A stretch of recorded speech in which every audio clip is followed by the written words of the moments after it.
오늘부터 요한복음을 읽게 되는데 요한복음과 공관복음은 다른 점이 있습니다. 마태, 마가, 누가복음을 일컬어 공관복음이라고 하는데 공관복음이란 기본적으로 같은 관점을 가지고 있다는 것을 의미합니다. 하지만 요한복음은 공관복음과는 관점이 다르기 때문에 제4복음서라고 불립니다. 그렇다면 공관복음과 요한복음은 어떤 관점이 다르다는 말일까요? 가장 큰 다름이 바로 예수 그리스도의 인성과 신성 가운데 어떤 부분을 강조하느냐에 있습니다. 공관복음은 예수 그리스도의 인성을 강조합니다. 하지만 요한복음은 반대로 예수 그리스도의 신성에 대해서 특별히 강조합니다. 그 이유들이 있어요. 공관복음이 쓰여질 당시 시대적 상황은 가현설이 등장하기 시작했어요. 즉 예수님은 영으로만 계셨다는 거예요. 그래서 공관복음서들은 하나같이 예수 그리스도의 인성을 강조해요. 즉 사람이신 예수 그리스도, 특별히 마가는 고난받은 종으로서의 예수 그리스도. 하지만 요한복음은 예수 그리스도의 신성을 강조해서 하나님의 아들이란 말이 특별히 강조됩니다. 유대인들은 하나님의 아들은 곧 하나님과 동등됨을 잘 이해하고 있었습니다. 그렇다면 왜 요한은 예수님께서 하나님의 아들이라는 사실을 강조했을까요? 그 중요한 의미가 있어요. 이유가 있습니다. 요한복음이 기록된 시기는 공관복음서들이 기록된 시기보다 약 20여 년 정도 흐른 뒤였어요. 가장 마지막에 기록됐어요. 공관복음서들도 사실 늦게 기록되기 시작했거든요. 60년가량, 주 60년 그때부터 기록되기 시작한 거예요. 제일 빠른 복음서인 마가복음이 50년대 후반 혹은 60년대 초반 그 정도로 보니까요. 왜냐하면 제자들은 예수님이 금방 오실 줄 알았거든요. 빨리 오실 줄 알았어요. 근데 생각보다 제자들이 예상했던 것보다 늦는 거예요. 제자들이 다 죽기 시작하잖아요. 순교하기 시작하잖아요. 그러니까 누군가는 이 일을 말이 아닌 글로 남겨야 될 필요성이 있는 거예요. 예수님과 함께 했던 제자들, 예수님께서 어떤 말씀을 남기셨는지 제자들이 이제 그걸 자기 제자들한테 그걸 속사도라고 하는데 자기의 제자들의 제자들이요. 그러니까 사도들의 제자들, 속사도들한테 이거를 말로 남기긴 하는데 구체적으로 말로 남기는 거하고 글로 남기는 거 다르잖아요. 그러니까 글을 쓰기 시작한 거예요. 이게 복음서예요. 특별히 제자들, 12제자들에 의해서 쓰인 복음서가 이 공관복음서란 말입니다. 그 중에서 정경으로 인정받는 것이 마태, 마가, 누가복음이에요. 그런데 물론 이제 마가는 베드로의 말을 로마에서 있으면서 베드로의 말을 이제 구술해서 쓴 것이고요. 그런데 이 요한복음은 AD 70년에 주 70년에 큰 유대 사회의 변혁이 있었잖아요. 유대가 망했잖아요. 하나님의 성전이 다 무너져 버렸잖아요. 그때 무슨 일이 있었냐면은 예루살렘이 무너지고 그 철저하게 성전이 파괴되고 그리고 유다란 나라 자체가 로마군에게 정복되면서 그 과정 가운데서 예루살렘에 있던 그 기독교인들, 초대교회가 예루살렘에 있었잖아요. 예루살렘에 있던 그 교회 성도들이 동족들은 다 전쟁을 하는데 목숨 바쳐 싸우는데 이 기독교인들은 다 도망을 가요. 그래서 펠라란 곳으로 피신을 갑니다. 왜 그랬을까요? 예수님께서 마태복음 25장에서 그날에 대해서 말씀하시잖아요. 이걸 기억한 거예요. 아, 그날이 오면 너희는 산으로 도망해라. 이 말씀을 기억하고서 산으로 도망간 거예요. 예수님의 말씀을 따르기 위해서 도망간 거예요. 그로 인해서 복음이 보존된 거예요, 사실. 그런데 이걸 바라보는 유대인들은 기독교인들을 변절자라고 비난하기 시작한 거예요. 그 전에는 기독교는 나사렛파라고 불렸어요. 에스네파, 바리새파, 사두개파처럼, 셀로파처럼 유대교 안에 있는 나사렛파라고 불렸다고요. 그런데 이때의 사건으로 돌이킬 수가 없게 되는 거예요. 민족적 왜냐하면 이 유대인들은 다 목숨 걸고 싸웠죠. 그리고 특별히 셀롯파 같은 경우는 저기 마사다 거기 고지에 올라가 가지고 약 1000명 가까이 되는 사람이 자결을 했잖아요. 그러면서 자기 민족적 자존심을 지켰잖아요. 근데 기독교는 정반대, 마사다라방 정반대로 떨어진 펠라라는 곳으로 도망가서 자기들의 목숨을 지켰어요. 여기는 목숨을 버렸는데. 그러니까 나사렛파를 이제 주 90년 얌니아 종교 회의에서, 유대인들의 회의입니다, 이단으로 파문을 해버려요. 그리고 저주를 선언하는 기도문을 작성해요. 공적 기도문. 그때부터 유대교와 기독교는 완전히 결별하게 되는 거예요. 요한복음이 바로 그 시기에 쓰여지는 거예요. 내부적으로는 유대교와의 갈등, 그리고 외부적으로는 헬라파 그리스도인들이 많아지고, 그리고 그럼에 따라 하나님의 아들에 대한 이 예수 그리스도에 대한 믿음이 흔들리기 시작하는 거예요. 진짜 예수님이 하나님이란 말이야? 어떻게 사람을 하나님이라고 부르지? 이런 믿음들이 교회의 뿌리를 흔들기 시작하는 거예요. 그래서 요한은 자신이 죽기 전에 하나님의 아들이신 예수 그리스도의 신성을 강조함으로써 교회와 성도들의 믿음을 온전히 보호하려 했던 겁니다. 요한에 의하면 하나님의 아들이신 성자 예수님은 영원전부터 성부 하나님과 계신 분, 즉 말씀으로, 즉 예수님이 로고스의 말씀이라는 거예요. 그래서 그 말씀으로 천지를 창조하셨다는 거예요. 즉 하나님과 함께 하셨다는 거예요. 그런데 그 하나님께서 성육신 사건으로 이 땅에 오셨어요. 그리고 죄범한 인류를 위해 십자가 구속사역을 완성하시고 승천하셔서 성부 하나님께로 돌아가셨어요. 이것이 요한복음의 전체적인 구조입니다. 오늘은 그 시작 부분으로 1장을 읽었는데 1장은 크게 네 문단으로 나눌 수가 있어요.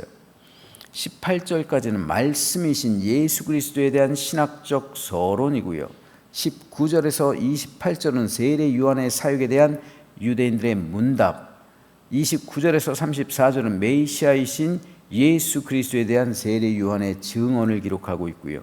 35절에서 51절은 예수님과 초기 제자들과의 연속적인 만남을 기록하고 있습니다.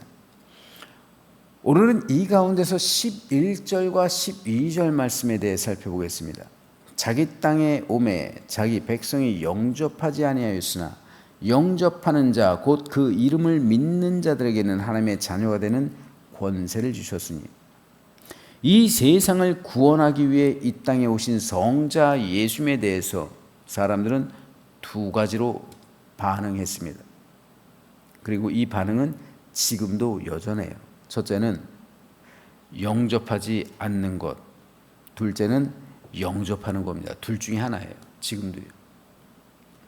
그런데 11절에 사용된 영접이라는 단어와 12절에 사용된 영접이라는 단어는 서로 다른 의미입니다. 11절에서의 영접은 집단적인 영접, 집단적으로 받아들이는 것을 의미하고요. 유대인들은 예수님을 자신들을 구원할 메시아로 받아들인 것, 즉 집단적으로 받아들이는 그 여부를 말하는 거예요. 하지만 유대인들은 이것을 거부했죠. 왜요? 유대인들은 선민이잖아요. 하나님께서 선택하신 민족 공동체잖아요. 하지만 유대인들은 그 집단, 유대인의 왕으로 오셨죠. 그래서 동방 박사들도 유대인의 왕으로 오신 이가 어디 있느냐, 마태가 기록하고 있는 거잖아요. 유대인의 왕으로 오신 이가 어디 있느냐. 집단적인 받아들임, 영접을 말하는 거예요. 하지만 집단적인 영접을 그들은 거부했단 말입니다. 그리고 예수님을 도리어 십자가에 못 박았죠. 따라서 선민 이스라엘 그 집단을 향했던 하나님의 구원 계획이 이제 이방인에게로 넘어가게 된 거예요. 그래서 12절에서 말하는 영접은 집단적인 의미에서의 영접이 아니라 개인적으로 받아들이는 의미에서의 영접을 말하는 겁니다. 이때부터 천국은 침노하는 자들의 것이 되었어요. 그런데 우리가 영접이라는 이 단어에 대해서 생각해 볼 것이 하나 있어요. 여러분, 예수님을 영접한다는 것이 도대체 뭘까요? 예수님을 영접한다는 것은 말 그대로 받아들인다라는 의미예요. 즉 예수님을 내 마음에 받아들이는 것이 영접이에요. 그런데 예수님을 내 마음에 어떤 형태로 받아들이냐, 받아들이긴 받아들이는데 어떤 형태로 받아들이냐, 이게 중요한 거예요. 이에 대해서 요한은 예수님을 받아들이고 영접한다는 것은 곧 그의 이름을 믿는 것이라고 말했습니다. 유대인들의 사고에 있어서 이름이란 단순한 호칭이 아니라 존재의 본질입니다. 어떤 사람이 저에게 예를 들어서 목사님의 본은 어디세요? 라고 묻는 것과 똑같은 거예요.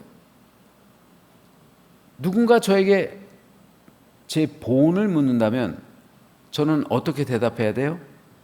저는 전주 최가 문성공파 19세 손입니다 라고 대답을 해야 옳은 대답이에요. 요새 사람들은 이걸 잘 모르죠. 자기가 전주 이씨예요, 경주 김씨예요, 이렇게 다 틀린 표현들이죠. 가라고 해야 되는 거죠. 가. 씨라고 해서는 안 되고 가라고 해야 되는 거죠. 잘 몰라요, 젊은 사람들은. 그리고 자기 파도 몰라요.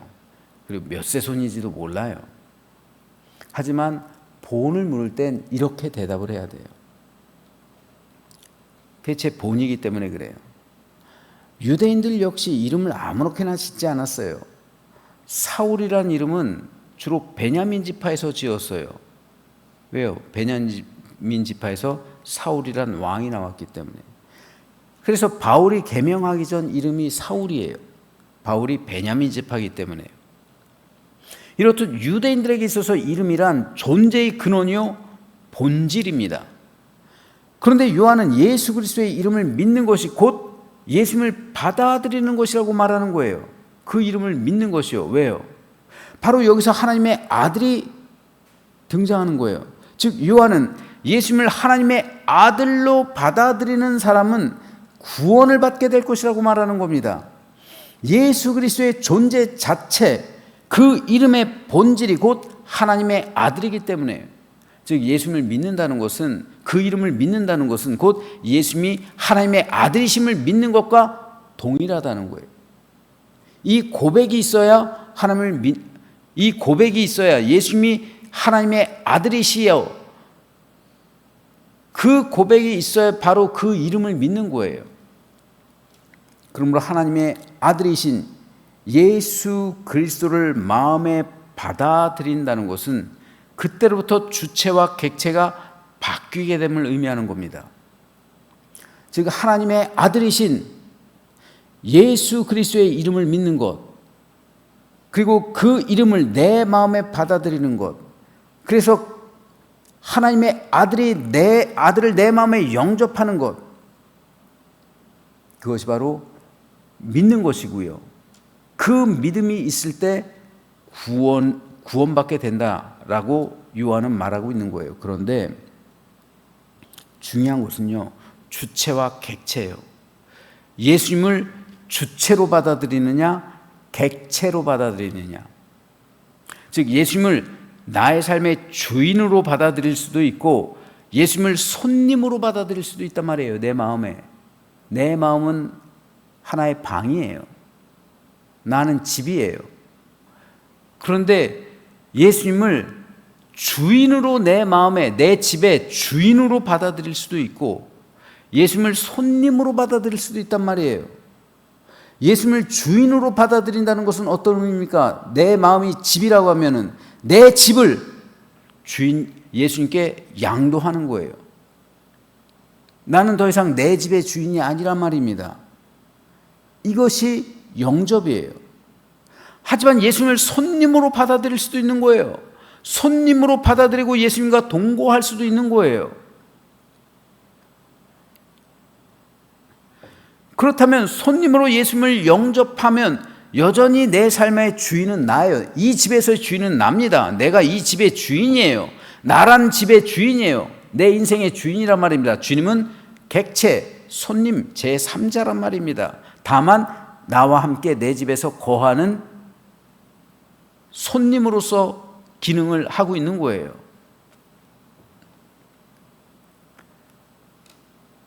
하지만 예수님을 나의 주인으로 받아들인 사람만이 주체와 객체가 바뀐 삶을 살아가게 되는 거예요.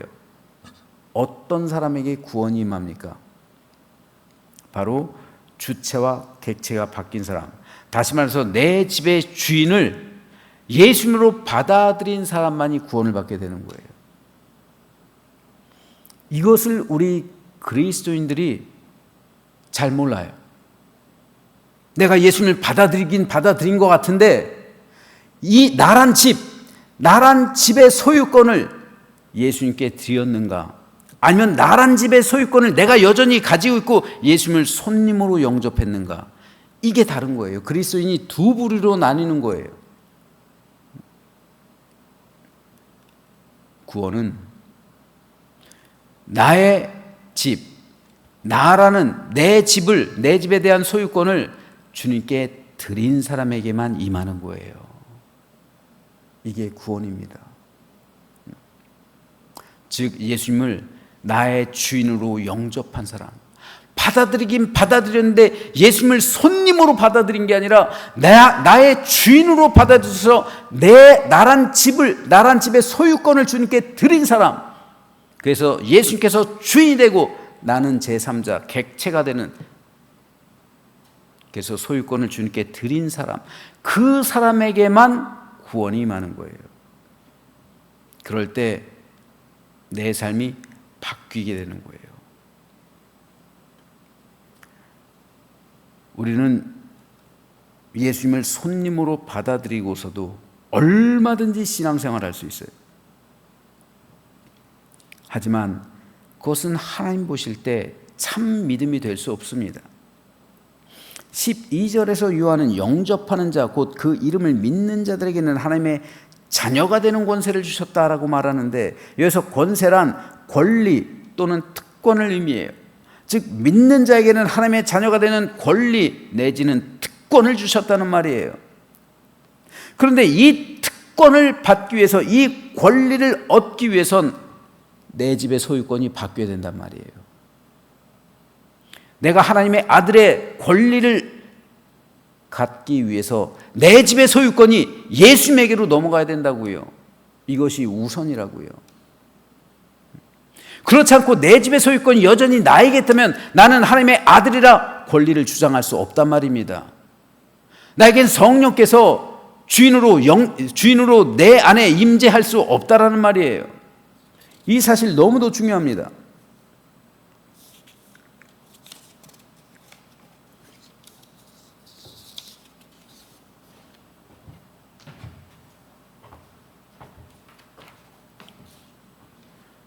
우리는 예수님을 손님으로 영접하고서도 받아들이고서도 얼마든지 신앙생활 할 수 있는 존재들이에요. 즉 우리가 구원받지 않고서도 여전히 믿음 생활한다고 생각할 수 있단 말이에요. 그러니까 그 삶이 어떻게 되겠어요? 혼란스러운 거예요. 예수님이 나의 주인이 되지 않았기 때문에, 예수님이 아직 나의 주님이 되지 않았기 때문에 예수님을 주님이라고 고백하고는 있지만 나의 삶은 여전히 혼란스러워요. 왜요? 나의 삶의 주인이, 내 집의 주인이 나이기 때문에, 예수님은 객체, 손님으로 와 계시는 분이기 때문에 내가 도와달라고 할 땐 도와주고, 그리고 내가 어려우니까 이런 것 좀 해결해 주십시오 하면 해결해 주시는, 나와 함께 동거하시는 그런 분으로 계시기 때문에 그래요. 하지만 예수님이 나의 집의 주인이 되신다면 나는 어떻게 돼요? 예수님의 뜻대로 가는 거예요. 나는 아무것도 아니에요. 내 집에 있어서, 내 인생에 있어서 나는 아무것도 아니란 말입니다. 내 인생에 있어서 주인은 오직 우리 주 예수 그리스도, 하나님의 아들. 그때 비로소 내가 하나님의 아들이 되는 권리를 얻게 되는 것이고, 그렇기 때문에 예수님께서 이끄시는 대로 나의 삶은 이끌려 가는 거예요. 그때로부터. 그럼 그때로부터 고민할 필요가 없는 거예요. 왜요? 예수님께서 나의 삶을 이끌어 가시니까요. 어디를 이끌어 갈지 내가 어떻게 알아요? 예수님께서 베드로에게 말씀하시잖아요. 사람들이 너를 손을 벌리고 띠를 띠게 할 것이고, 그렇죠? 그게 순교를 상징하는 거잖아요. 예수님께서 이끌어 가시는 대로 가는 거예요. 그 전까지만 해도 제자들과 예수님과의 관계가 어떤 관계였어요? 주체와 객체가 아직 안 바뀌었어요. 제자들의 집에는 주인이 여전히 제자들, 예수님은 손님. 그런데 성령 강림 이후로 제자들의 집, 자기 마음에서 집 주인이 바뀌었죠. 예수님께서 주인 되시고 제자들은 제3자가 된 거예요. 이게 바뀌었어요. 그때로부터 예수님께서, 성령께서 그들을 인도하시는 거예요. 그리고 이끌린 대로 가시는 거예요. 그 길이 어떤 길이었어요? 제자들이 이 세상에서 호의호식하는 길이었으냐? 아니에요. 복음을 증거하는 길이었고요, 순교의 길이었어요. 이 주인이 바뀌어야 그 길로 가는 거지. 주인이 바뀌지 않았는데, 주인이 바뀌지 않으면 여전히 나는 내 육체의 길로 가는 거예요. 내 육신의 쾌락을 위한, 내 정욕을 위한, 이 세상의 꿈을 가지고 이 세상에 쌓아두는 것을 위한 삶으로 가는 거예요. 왜요? 우린 육신적인 삶을 살기 때문에 그래요. 그러니까 육신의 열매를 맺을 수밖에 없는 거예요. 세상의 열매를 맺을 수밖에 없는 거예요. 성령의 열매를 맺을 수가 없는 겁니다. 집주인이 바뀐 사람만이 성령의 열매를 맺는 거예요. 그렇다면 오늘 우리가 물어봐야 할 것, 과연 나는 예수님을 내 마음에 영접했는가? 그래서 내 마음에 받아들였는가? 받아들이긴 받아들였는데 모든 성도가 다 받아들였다고 고백을 하죠. 그런데 어떻게 받아들였는가? 손님으로 받아들였는가? 아니면 주인으로 받아들였는가? 그래서 내 집에 대한 등기부 등본이 예수님으로 바뀌었는가? 내 소유권을 드렸는가? 다시 말해서 내 집을 바쳤는가? 아니면 여전히 내 집에 대한 소유권이 나에게 있는가? 이게 중요한 거예요. 이 소유권이 바뀌지 않으면 나는 아직 구원받은 게 아니에요. 그러므로 성도 여러분, 제가 매일 기도하는 게 있어요. 저를 비롯한 우리 교회 모든 성도들의 구원이에요. 이 구원이 임하기 위해선 이 소유권이 바뀌어야 되는 거예요. 등기부 등본이 바뀌어야 된단 말입니다. 나의 집을 주님께 드려야 된다는 말이에요. 그래야 내가 하나님의 아들이 되는 권리를 갖게 되는 거예요. 그렇지 않으면 예수님은 내 인생에 있어서 손님이 될 수밖에 없어요. 그리고 그 삶엔 구원이 임하는 게 아니에요. 그러므로 저는 저 여러분 모두가 오늘 이 시간 예수님을 내 마음의 구주, 주인, 나의 하나님, 하나님의 아들, 나의 왕, 나의 구세주로 받아들이게 되기를 주님의 이름으로 축복합니다. 그래서 내 삶에 대한 소유권이 바뀌어야 돼요. 세상 말로 하면 등기부등본을 넘겨야 된단 말입니다. 내 집에 대한 소유권이 이제 내가 아니라, 나 최웅이 아니라 예수 그리스도가 내 집, 나의 인생, 나의 삶의 주인이 되고 나는 객체가 되는 거예요. 그럴 때 예수 그리스도께서 내 삶의 주인이 되시는 것이고, 내가 주님을 진정으로 주님이라고 부를 수가 있는 것이고, 주님께서 이끄시는 삶을 살아가는 거예요. 그럴 때 그 삶엔 평안이 오는 겁니다. 어떤 길로 갈지라도 우리 마음엔 행복이 있는 거예요. 기쁨이 오는 거예요. 왜요? 주님께서 이끄시는 대로 간다는데 나는 순종하면 되는 거예요. 왜 괴로움과 어려움 가운데 살아갑니까? 내가 살려고 하니까 그런 거예요. 내가 살려고 하니까. 그러므로 우리 주인이신 주님께서 이끄시는 대로 가면 걱정, 근심할 필요 없습니다. 하나님께 모든 것 맡기십시오. 흘러가는 대로, 주님께서 이끄시는 대로 나를 맡기면 되는 거예요. 이 순종이에요. 그래서 믿음의 삶을 살아가는, 성령의 열매를 맺는, 그래서 우리의 구원을 이루는 우리 모두가 되시길 주님의 이름으로 축원합니다.